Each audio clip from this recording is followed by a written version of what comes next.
Pastor Rikki Doolan, who also doubles as the assistant of Uebert Angel, claims they knew the meeting with the so-called Chinese investors were being recorded, which was why he made certain ugly statements at a point in the recording.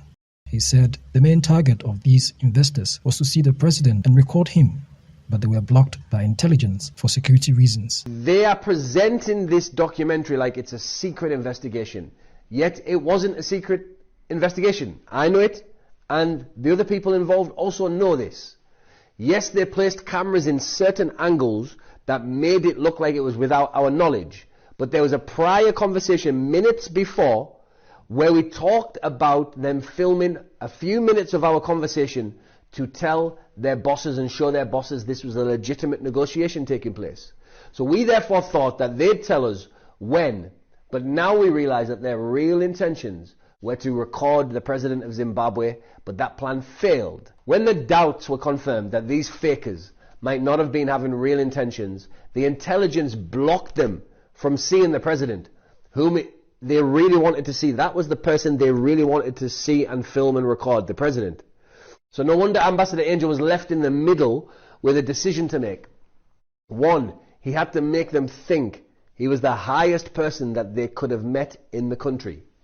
And the other side of it was that just in case they were actually genuine people, which was my sentiments, I really thought they were genuine people, just in case we needed to string them along as much as possible to play at their own game kind of style, to get them to feel like they're not abandoned in the deal we were negotiating. So this is why called decoys were used.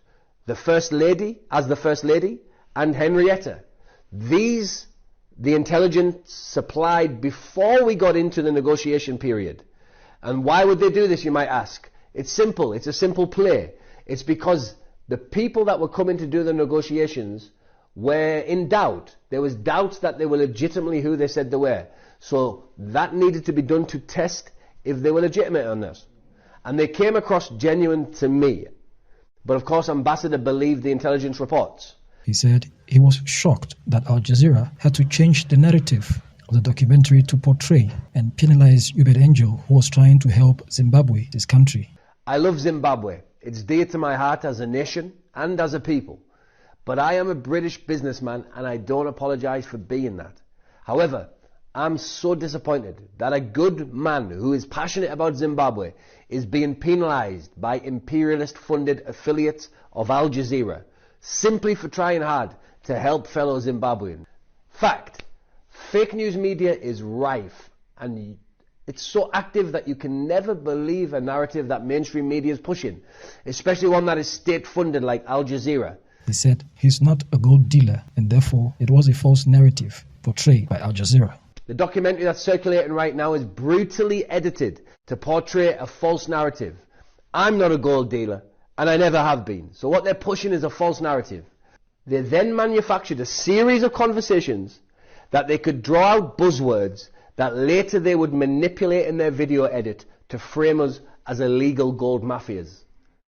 When the truth is, they are the real mafia. Always question this one. The one controlling the narrative is the one that must be questioned.